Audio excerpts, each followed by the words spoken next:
Motivation. Leaf.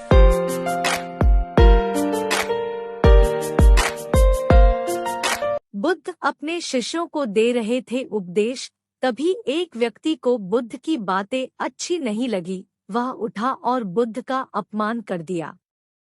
बुरी बातों को बार बार याद करने से हमारी परेशानियां बढ़ती हैं, मन अशांत होता है। इसीलिए दुख देने वाली बातों को भूलकर आगे बढ़ना चाहिए। इस संबंध में गौतम बुद्ध का एक प्रसंग प्रचलित है। गौतम बुद्ध अलग अलग क्षेत्रों में भ्रमण करते और अपने शिष्यों को उपदेश देते थे। एक गांव में वे उपदेश दे रहे थे। बुद्ध ने कहा कि क्रोध ऐसी अग्नि है जिसमें क्रोध करने वाला खुद भी जलता है और दूसरों को भी जलाता है। बुद्ध के प्रवचन सुनने के लिए बड़ी संख्या में लोग वहां बैठे थे। उन लोगों में बहुत गुस्से वाला एक व्यक्ति भी बैठा हुआ था। उसे ये बातें पसंद नहीं आई।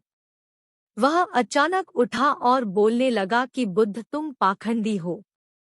बड़ी बड़ी बातें करना ही तुम्हारा काम है। तुम लोगों को भ्रमित कर रहे हो। तुम्हारी ये बातें आज कोई मायने नहीं रखती है।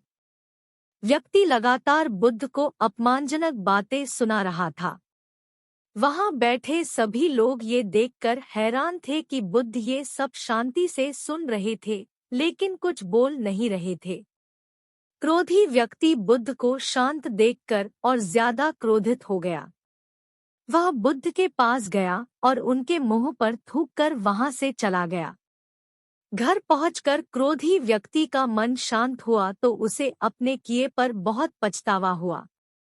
वह बुद्ध से क्षमा मांगने पहुंचा, लेकिन उस गांव से बुद्ध पड़ोस के गांव के लिए निकल चुके थे।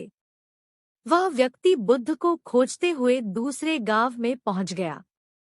वहां व्यक्ति को जैसे ही बुद्ध दिखाई दिए, वह उनके चरणों में गिर गया और क्षमा मांगने लगा। बुद्ध ने उस व्यक्ति से पूछा, तुम कौन हो और क्षमा क्यों मांग रहे हो? उस व्यक्ति ने कहा, क्या आप भूल गए? मैंने कल आपके साथ बुरा व्यवहार किया था, आपका अपमान किया था।